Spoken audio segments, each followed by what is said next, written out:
Российские воины так вот у нас ходят на фронт.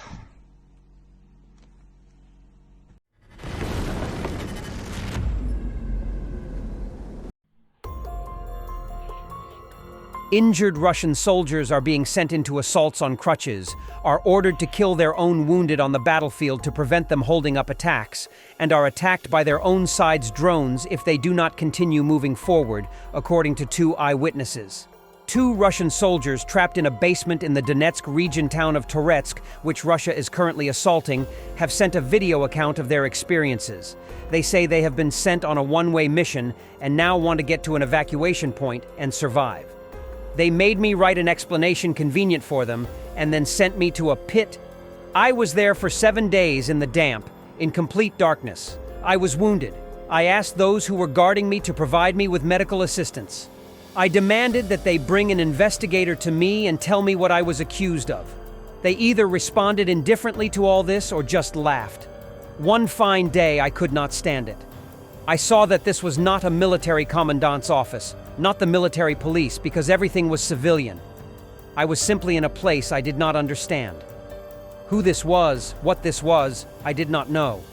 Knowing the reputation of the command staff of my battalion, I had a feeling that I was simply brought to some criminal elements, and I ran away, not feeling any criminal responsibility.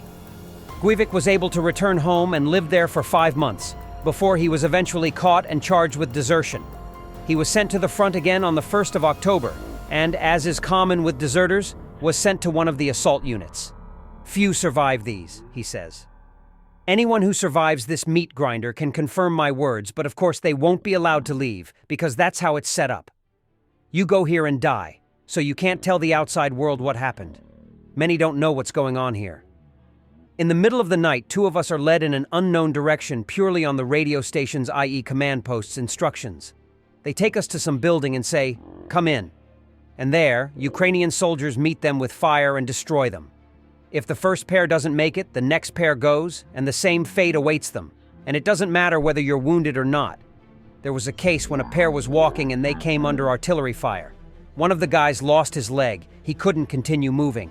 His partner received an order to zero him out, that is, kill him, and continue moving on his own. In his latest and probably final mission, Guivik says he and his comrades were stupidly led by the drone and the radio station. Wounded men were ordered to attack too. They sent us on an assault on Crutches. If they retreated, their own drone would attack them. Right, left, if you don't want to go, they throw a grenade from above to speed you up. Guivik's testimony is consistent with many previous reports of injured Russian soldiers being forced to go into attacks on Crutches and carry out one-way attacks. Although casualties are huge, commanders still consider their men to be disposable. And the carnage of Russian forces in Kursk continues. An unsuccessful attempt by Russian forces to cross the Sel River in the Kursk region. After being noticed, they were immediately targeted by the 129th Territorial Defense Brigade. They were completely destroyed on the water together with the boat, and then on land. Footage of the FPV crews of the rugby team company and the artillery of the 129th Brigade. The Russian offensive in Kursk has led to staggering losses, with entire units being decimated due to poor coordination and outdated tactics. Despite relentless attempts, gains remain minimal, highlighting the severe human and material toll on Russian forces. These relentless casualties are draining Russia's military capability, exposing cracks in their supply chains, and weakening overall morale. Ukrainian Ombudsman Dmytro Lubinets reported that Russian troops allegedly executed at least 2 unarmed Ukrainian POWs in the Kursk region, calling it another war crime and a violation of the Geneva Convention. He has reached out to the UN and Red Cross, urging the international community to take immediate action. How many more lives must be lost before the world acts? Russia must be held accountable for every crime, Lubinets added. The Central Bank of Russia does not rule out raising the key rate in December at the final meeting of the Board of Directors in order to bring inflation back to the 4% target, Central Bank Deputy Chairman Alexei Zabatkin said. He hinted that even that might not help. The credit policies of the Bank of Russia are driven by high inflation levels and the need to bring it back to our target of around 4% by 2025 or at the latest by 2026. The board of directors of the Bank of Russia allows for the possibility that an additional increase in the key rate may be necessary, but these decisions will be based on the actual state of the economy, inflation expectations, and the credit activity preferred by Russia. The central bank will see by mid-December, ahead of the next meeting scheduled for December 20th. TV isn't working, radio is off. How do we know anything? In Russian Saratov's Gagarin airport, temporary restrictions have been imposed on the arrival and departure of planes. Local residents are posting videos of an air raid siren sounding throughout the city. Drones are likely attempting to reach Engels, the long-range bomber aviation base. Previous Ukrainian strikes on the Russian Engels airbase have underscored Ukraine's ability to reach deep into Russian territory. The base, which houses strategic bombers used in missile attacks on Ukraine, has been targeted multiple times, showcasing vulnerabilities in Russia's air defenses. These strikes not only disrupted operations, but also sent a strong message about Ukraine's long-range capabilities, putting pressure on Russia's military logistics and command.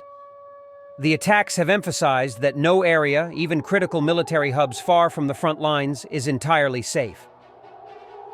Attention, France. Russian propagandist Soloviev is cursing at President Macron and wants to burn Paris to the ground. French citizens, leave Paris immediately.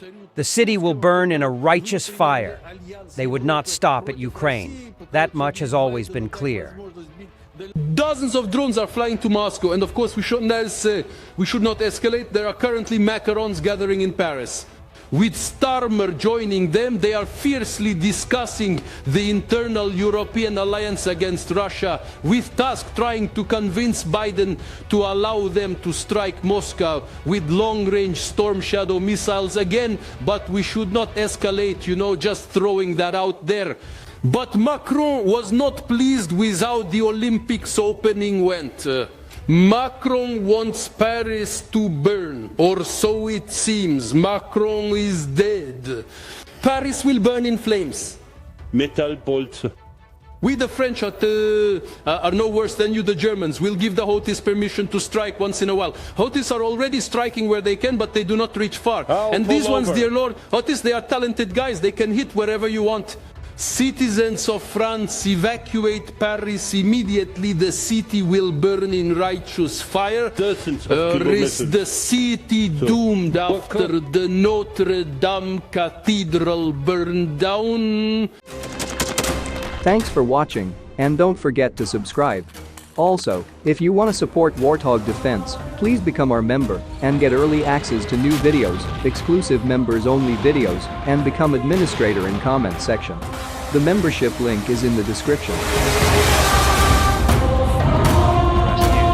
every day. We had a guy last week at 6 rescues in 6 days. He's doing the job every day.